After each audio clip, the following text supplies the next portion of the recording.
Hello friends, and welcome to the Homegrown Florida Garden. We are going to be doing a garden tour today, our fall garden tour. I'm really excited to share with you today all the changes that we had from our summer garden to our fall garden. It is very different. So let's jump right into it. We're going to start with the seedlings. Seedlings were a pretty big challenge this year. We had several things go wrong, and I know I'm not the only one in Florida that had these same problems. So I wanted to share them with you before we jump right in and I show you all the seedlings that I have going on right now. So first, I had some bad germination rates. I think I had some older seeds, so I had to rectify that. I had to go get some new ones. The other problem I had was during the storm, the hurricane, I lost pretty much every seedling I had in the ground, which that has never happened to me before, but that's okay. I had some in trays. Like I always tell you guys, always have some in trays so that you're not behind. Well, I went and I put those guys down. Then I had cutworms and snails and slugs, and they chewed them off at the base of the plant, so the actual stem of the plant. So I lost those guys. And so I kind of had to start all over again. My saving grace for this season was that I had the Arrow Garden seed starting kit, which one of my viewers told me about, and I had purchased it because I was going to do a review on it. I'll link that video here. But it's the only reason why I have seedlings right now in the actual ground growing, and I'll show you those. But I did go back and I started seeding some trays. So let me show those to you. So here's some of the seeds that I have in trays right now. I've got celery, Brussels sprouts, cauliflower, spinach, bok choy, Tokyo becano. I have a bunch of different kinds of lettuces. And then at the far end there, I have potted up all my peppers, and then I've potted up my tomato cuttings. I also have, this is like my little nursery area when I'm just starting seeds. Before they're ready to go with the rest of them, I always plant them over here where they just get like an hour of sun, and then mostly they're in shade. So here I have some more of the same, some celery, some cauliflower, some Tokyo, and a lot more lettuce because I think that's where I got hit the worst. And joining us today, we have some visitors. Daisy.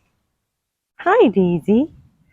So Bella and Chloe have their I guess they would be considered their cousins over. Say hi. Hi, Lulu. My sister drops her dogs off here whenever she's like going to Orlando to take the kids to Disneyland or Disney World. I'm never sure of that. So we watch her dogs for her. And so our dogs really enjoy having the company and having little friends over. So we're going to start over here first, which is where we have our lemon tree. And we have quite a few yellow lemons. Look at that. They're finally turning yellow. It has been forever. I think it was the summer video I showed you guys that I actually had lemons on the tree, but they were green. And now they're finally turning yellow.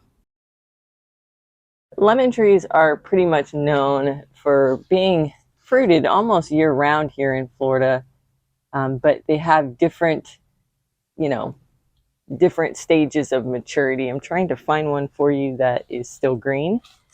And I have some right here that are still that yellowish green color. They'll start flowering again here shortly, probably right before we get a frost or a freeze. And I'll have to pull all those lemons off. Next up, we're going to go into the beds. So this is our, what I call bed one. We've got a lot of stuff going on over here. These are some broccolis. And now, mind you, since I had a problem with my seedlings this year, there is no rhyme or reason whatsoever to what is in here. I had it all planned out and none of that worked. So right now they are truly a polyculture or polypermaculture because of I just had to put seedlings when they were ready in the bed. So the first thing I have in this bed is the broccoli, and you can start to see right here is where that head is going to come out. And this one is probably, or these right here are probably my furthest ones along. One of my goals for this season's garden was to be able to fulfill all of our broccoli needs just from the garden. Now, it won't be for a full year because we don't like to eat it frozen or anything like that, so it'll just be for fresh eating. Also in this bed, I have my first kohlrabies coming in, and they're looking beautiful. I also have a ton of weeds, so please ignore that. But the kohlrabi is really starting to come in beautifully. I've got pretty much this whole row right here is kohlrabi as well. And you can see another one there. And in the back, I think that's either broccoli or cauliflower. So I'm waiting. I can't exactly remember. We have our rosemary that's starting to come out of its, the tough time it had during the summer. And then check this out, you guys. Check it out. Those are my strawberries. And I think I even have a couple flowers forming. Here we go. Right there. That's our first strawberry flower forming. Now, a lot of people in Florida keep strawberries as annuals. I keep mine as perennials. They do have a very rough time during the summer. I mean, they are unhappy, and some of them do die off. I used to have this entire bed covered, but as you can see back there, there are no strawberries over there because those had all died out. The ones that live, they do very, very well. So they can be done as a perennial here in Florida. It just takes a little bit of dealing with the fact that they are going to be sadly and sickly during the summer months. Next up is bed number 2, which is what is behind me. And this is primarily my carrot bed. But if you can see over there, I also have some lettuces and I have Brussels sprouts. So these were the notorious carrots that had a very hard time germinating, the seeds that I had. But I soaked them in water. I got some more newer seeds, and the ones up front here are taking well. The ones in the back there did not do quite as well, but as you can see, there's still some in there. And then over here, I have some mixed lettuces that mainly made for the heat. You can also see that I got my onions starts in. And so I've got those kind of just peppered in everywhere. There's some also right there. You can also see some carrots going on here, and then a few beets just here and there. But the cool thing is the Brussels sprouts. This was a new variety for me. It's one of my new ones that I was planting, and this is Jade Cross. And I don't know if you guys can see, but there are tiny little buds forming along the stem, and it is a very short plant right now. I'm not used to that. I do the Long Island normally. Haven't had a lot of luck with it, so I did find this Jade Cross, and it's coming in well. And then over here in the corner, another random kohlrabi right there. And then in bed 3, which is right behind me here, is the trellis bed. And there is cucumbers, squash, cabbage, broccoli, all kinds of stuff in here. I don't have a lot of hope for my squash. My cucumbers are probably about end of season at this point, but man, did they produce so well. I've had so many cucumbers. I'm going to spray these down a little bit and see if I can prolong it just a little bit more. You can see I still have some up there. And they're continuing to grow, and the upper part looks a little bit more healthy than the bottom part here. And I think that's, obviously a fungal issue, probably powdery mildew, knowing my garden. And then right here, I have my various squashes. I have a few different ones. These are all winter squashes. I thought they were going to do or go faster. Here's one right here that got pollinated. You can see that right there.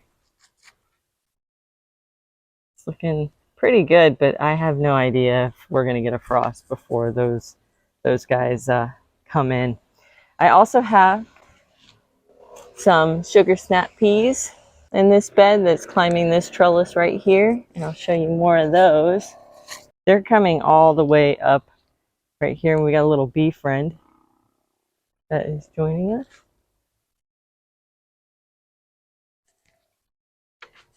They're probably here for the squash flowers. They adore them. I have another squash here that has done virtually nothing. That one that's turning yellow there never got pollinated because the actual flower never opened. It just kind of went on there and then died. Then down here, I have some cabbages, and you can start to see the center of the cabbage forming right there. So exciting. The rest of these guys are cabbages as well. And then over here, I have some broccolis that are forming. They're a little bit further behind the one that we had in bed 1. And then right here is a patty pan squash that once again has given me some female flowers, but they die off pretty quickly. I thought by growing them when it was cooler that they would do better. I tried them in summer, but they did not do well. This is the last chance for them. I'm gonna let them keep going until the cool weather takes them out. But yeah, not really happy with this particular variety. I won't be growing it again. Then behind me here, I have an experiment I'm doing with beets, carobi, more cauliflower, more broccoli, and a very dead pepper plant. So I'm making some good progress with my beets, which I'm really shocked about. I grew beets my first year, no problem. And then every year since then, I've had a problem. I also have a very significant weed issue. We have had a lot of rain, so these guys really love the water, so they have been coming up. I don't know what to do about them at this point. Even if you pick just one of them out, you can't get down to the bottom, which has these lines of roots. And you really need to scoop that whole thing up. And in order for me to get to them, I would have to basically kill off this beet extravaganza that I have going on, and I'm not willing to do that. So I'm just going to let the weeds do their thing, and when it's time to pull this whole bed, I'm going to take them all out. Unfortunately, I also have some onions in here that I'm concerned will be bulbing properly or not. Here is a carobi that is starting to grow. Some more onions, and then here is, I believe this is broccoli or cauliflower. They kind of look the same, so it's hard for me to tell the difference between them. And then this would be either the broccoli or cauliflower. That is not the other one. Here is my sad multi-year pepper plant that is dying, or has died. I was hoping it might pop back, but we had a torrential rain for many, many days. And that poor guy, I think, just got way too wet. I'm going to pull him up here soon. I'm going to pull him up by the roots because I want to check to make sure it's not root knot nematodes, which I typically don't have a problem with in my garden. But with the way he died and way a couple other things died, I'm suspicious. So we're going to pull him up and we're going to check him. I'll do that on video so you guys can see if we have a problem or not.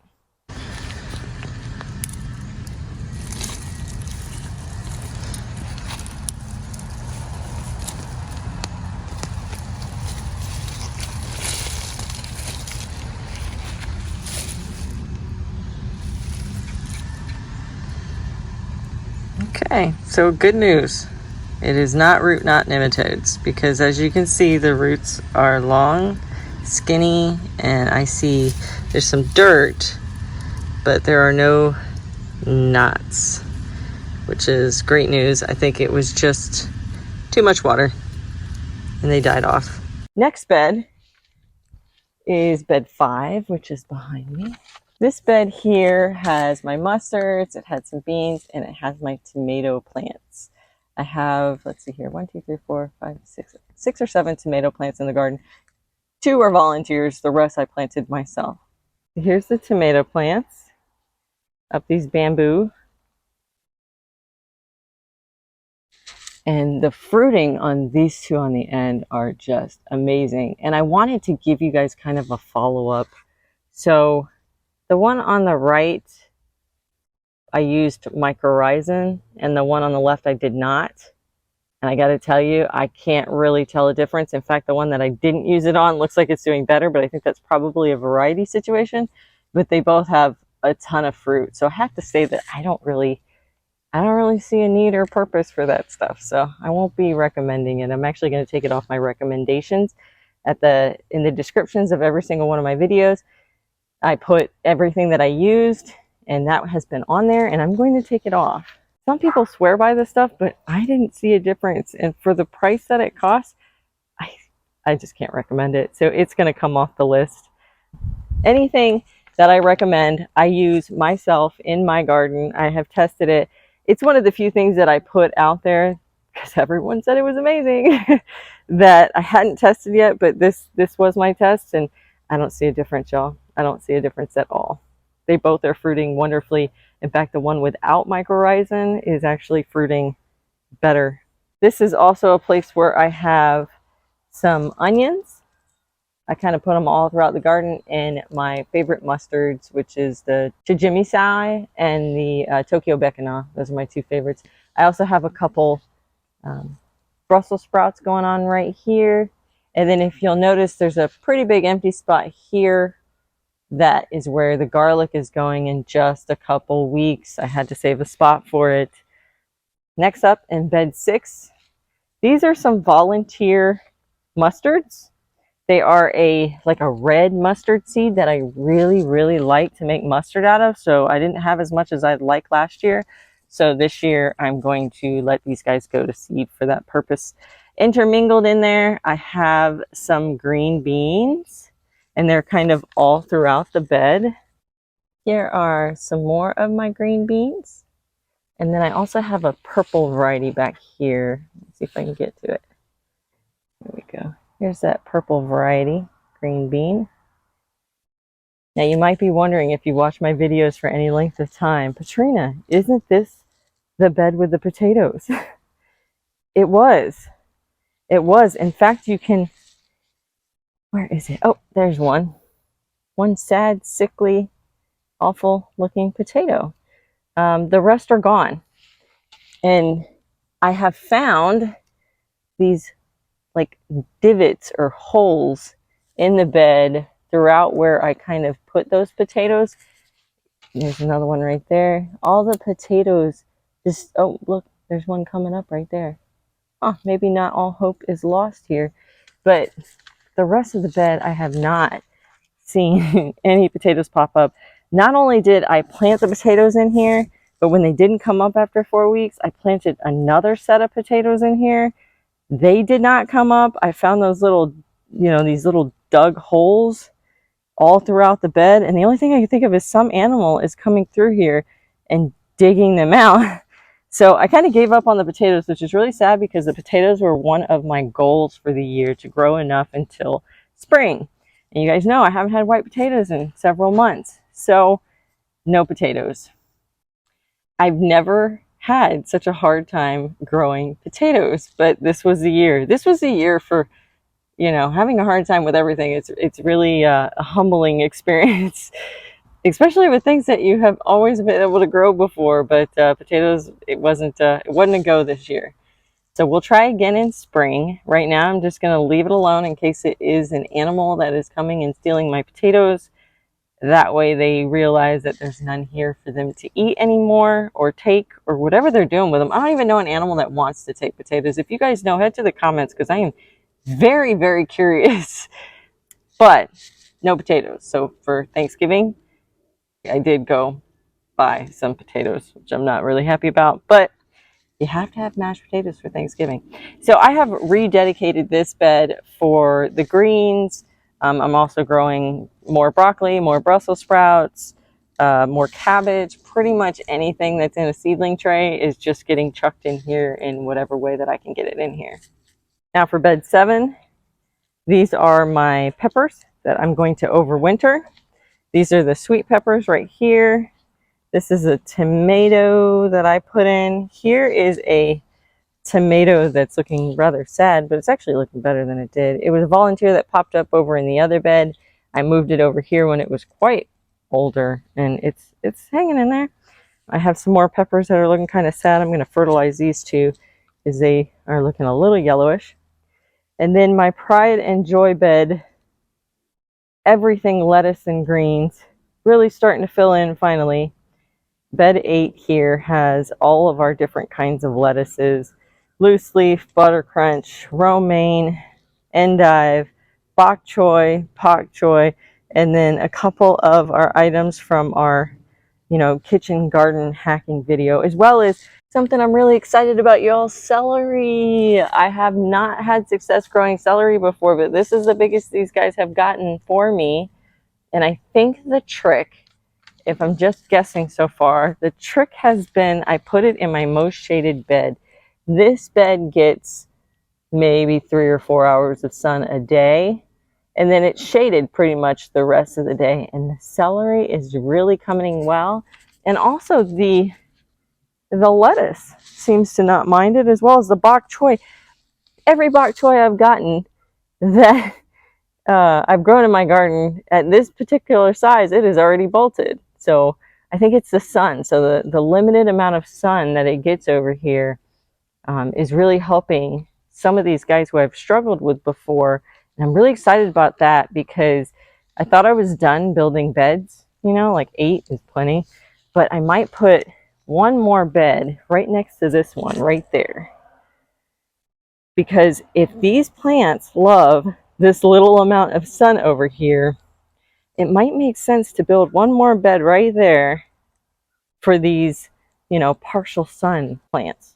I'm very excited by the possibility of being able to use this last bed that I have, but I thought that area was way too shaded for anything to grow in it successfully.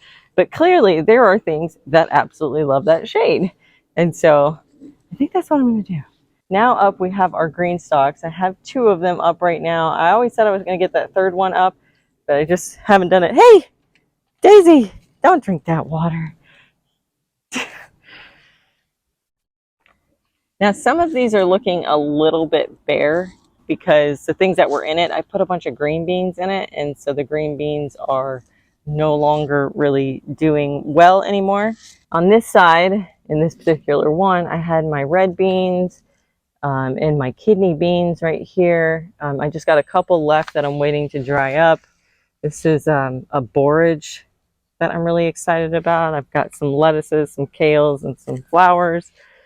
Here are some green beans. I'm just letting those last beans dry up so that I can save them for seed. And then this one didn't do that well, didn't produce very much.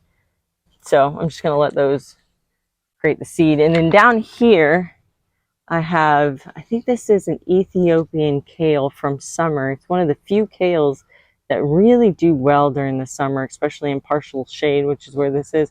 So I'm letting this go to seed so I can save some seeds, because I don't have very many left. Then I've got some mint and dill down there. I believe this is my lemon mint, not to be confused with lemon balm or mint. Here's my actual lemon balm. Here's the oregano that is killing it. My sorrel is finally coming back. I love sorrel, but it does, oops, there's spiderweb. It does better in the winter months, so it's starting to do good there. And the rest of them have a lot of holes in them, so I got some planting to do. So I've got some new babies in pots here. I have 2 new pineapple plants. I have a 3rd one that'll be going in shortly. These were actually given to me by my neighbor. I'm so excited. We did a little trade there. I gave her my blackberry cutting, and so she has blueberries in her garden, and so I gave her some blackberries to grow in her garden, and she gave me these pineapple plants. She has a ton of them, and I have been working on growing more. And she's kind of giving me a head start, so I'm really excited about that. I took some cuttings from my lemon tree just to see if that would work, because they're really interested in the lemon tree. Here is my other pineapple that's doing very well in its little pot, and it's keeping it in its pot until after winter goes by. And then I have a bunch of my other cuttings. Like I told you guys before, cuttings are going to look like crap for a really long time. They may not take, but the fact that they're not dead yet and they've been like this for, I don't know, probably a month now, means that we have a good chance. The roselles are looking very sad, but there's still a few calyxes left on here. So I'm going to let them continue, but they're on their way out. Then I have a cranberry hibiscus, a Kiko's crump hibiscus. These are all edible types of hibiscus. I had to pull one of my peppers up because it wasn't doing so well, and I wanted to monitor it, get it some shade. It seems to actually be doing better now. I'm happy. And check out the flowers. This is a flower on a, this is actually not a roselle flower. This is a cranberry hibiscus flower. Very beautiful flower, very similar to the roselles, but because they're all like in that hibiscus family, but so pretty. Now that we've gotten through all the beds and the green stalks, let's check out all of the fruit trees, or what I like to call berry row. So behind me is our peach tree, Peachy, and she looks rough, but this is actually how she's supposed to look this time of year. She is losing all her leaves, which is typical. She's deciduous, and so she's going to lose all her leaves, and that's okay. Does it every year. Doesn't affect the production. In fact, it's actually, I think, supposed to happen like this. Let's take a look at a few other ones. So along Berry Row here, I have my lychee tree. It has not produced yet, but it could be a couple years before that happens. My sherbet berry, which is probably doubled in size. I think it looks really amazing right now. It did produce a few berries this last season. This is my sad Barbados cherry, which has done nothing for me. And I think I'm going to take you guys' suggestion and actually pull it out, and I'm going to move it to a sunnier spot, and I'll probably replace it with another blackberry. Here's my strawberry tree. It has more than doubled in size. I think it's like quadrupled in size. The thing is huge. I've had to cut down some of the branches down at the bottom just so my husband can mow, because it was really getting into the yard area. Then we have some blueberries right there that are looking a little rough, but they've got some new growth, so that's good, popping up out of the ground. The strawberries, these are a Chandler variety. I'm trying them over here, see how they do. I can always move them if they're not getting enough sun. Another blueberry, and then of course my crazy blackberry that has just done amazing. And this is what I took cuttings from and gave to my neighbor. And so I'm going to take a couple more cuttings come spring and grow a few more, because this thing is huge. It fruited last year for me, and the berries were great, but there was only like 4 or 5 berries that fruited because the plant was like the size of the blueberry plants. But this year, with such tremendous growth that it has had, I'm suspecting I'm going to be in for a very wonderful berry harvest from my blackberries. You'd be surprised how many blueberries you get from such a small plant. So, I mean, they were half that size before, and they probably gave me, you know, one of those 6-ounce containers of blueberries last season, which was amazing. And then out front here, I have these beautiful hibiscus, not really edible kind, or I think they might be, but I don't eat them. But these froze to the ground last winter. So not even a year ago, and now they're huge. It's silly. Look at those flowers. Such a pretty, beautiful plant to grow, especially in the front here. But like I said, these things froze to the ground, like almost completely to the ground, and they have grown so much in that time. Now, I couldn't show you my garden without showing you little Kato and see how he's doing. You guys met him during the hurricane. But he's doing great. He's already growing. He's filling in. He's nice and green. He did have a point where he dropped some yellow leaves. I hit him with a little fertilizer. He bounced right back. I think it was just a normal part of his life cycle to do that during that time period. But he looks great. Still no fruit. I was kind of hoping for some fruit this season, but that's not going to happen, because I think they fruit like in January-ish, December, January, and since there's no fruit on it now, I don't expect that I will get any. If you guys have any interest or would like to see me do a YouTube live video, I was actually thinking about doing it, but I wanted to gauge your interest. So if you have an interest in me coming on live and meeting with you guys and answering your questions about your fall garden, head down into the comments. Make sure to leave me a note that that is your interest, and if I get enough comments, I will definitely schedule a live and let you guys know. Thanks so much for watching.